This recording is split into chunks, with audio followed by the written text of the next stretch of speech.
को चिट्ठी लिखा। देखिए, हमारे नेता नीतीश कुमार और जनता दल यू का शुरू से मांग रहा कि जातीय जनगणना हो।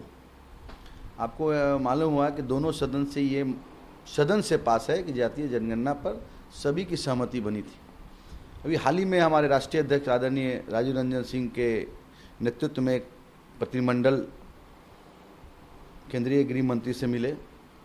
पहले प्रधानमंत्री से समय मांगे थे, उन्हीं के निर्देशानुसार केंद्रीय गृह मंत्री से मिलने का मौका मिला। सभी ने अपने बातों को रखने का काम किया और माननीय मुख्यमंत्री नीतीश कुमार जी ने एक चिट्ठी में लिखा, आदरणीय प्रधानमंत्री जी को समय मांगा। निश्चित तौर पर नीतीश कुमार जी का पहल आने वाला समय में जो हम लोग का मांग है निश्चित तौर पर ये पूरा होगा। बिहार में लॉ स्थिति लगातार बढ़ती जा रही है, एक ही दिन में 6 लोगों की हत्या हो रही है। देखिए, जो हत्या हुआ कल नालंदा में, ये पारिवारिक विवाद है, आपस का विवाद है। निश्चित तौर पर ये हमारे चुनौती का विषय है, हम लोग चुनौती के रूप में लेते हैं। लेकिन अगर अपराध हुआ, अपराधी पाताल में भी रहेंगे तो उसको खोज लिया जाएगा। ये नीतीश कुमार जी का राज है। विरोधी क्या कर रहा है उसको मालूम है कि 15 साल का आतंक राज में क्या होता था, कि अपराधी अपराध करता था कि अन्य मार्ग में जगह मिलता था। लेकिन यहाँ एक अन्य मार्ग में जगह नहीं मिलता है, जेल के सलाखों के पीछे जगह मिलता है। मामले में मुख्यमंत्री नीतीश कुमार ने प्रधानमंत्री को चिट्ठी लिखी है। यह हमारे नेता तेजस्वी प्रसाद यादव के आग्रह पर, चूँकि सदन में भी उन्होंने कहा था और व्यक्तिगत रूप से मिलकर राजद का प्रतिनिधिमंडल माननीय मुख्यमंत्री से मिलकर और आग्रह किया था कि बिहार के आप मुख्यमंत्री हैं, आप ही के नेतृत्व में हम चलेंगे। माननीय मुख्यमंत्री प्रधानमंत्री से समय ले लिया जाए और जातीय जनगणना के मामले पर चलकर हम लोग सर्वदलीय, चूँकि प्रस्ताव यहाँ से गया है और प्रस्ताव दो बार गया है सर्वसम्मति से, नहीं हो पा रहा है, तो प्रधानमंत्री से हम लोग मिले। अगर नहीं वो कर पाते हैं तो राज्य सरकार कर्नाटक के तर्ज पर अपने पैसे से जातीय जनगणना करावे, ये आग्रह किया था माननीय मुख्यमंत्री जी से हमारे नेता तेजस्वी प्रसाद यादव। तो उनका भी विचार हमारे विचारों से मिलता जुलता है जातीय जनगणना के मामले पर। वो भी चाहते हैं कि सब जाति के लोगों को ये पता चले कि जो हम टैक्स देते हैं तो हमारे ऊपर कितना खर्च होता है, हमारे जाति के ऊपर कितना बजट का पैसा खर्च होता है, ये सबको जानने का अधिकार है। बिहार में लॉ एंड ऑर्डर की स्थिति बिगड़ रही है। खैर, लॉ एंड ऑर्डर तो है ही नहीं और पुलिस का राज है और ब्यूरोक्रेट का राज है।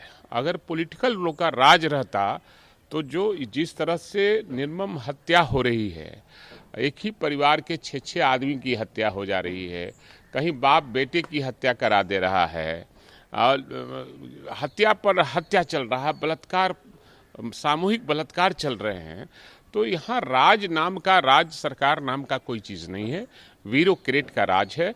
और ब्यूरोक्रेसी इस तरह से हावी है कि लोकतंत्र खतरे में है बिहार में।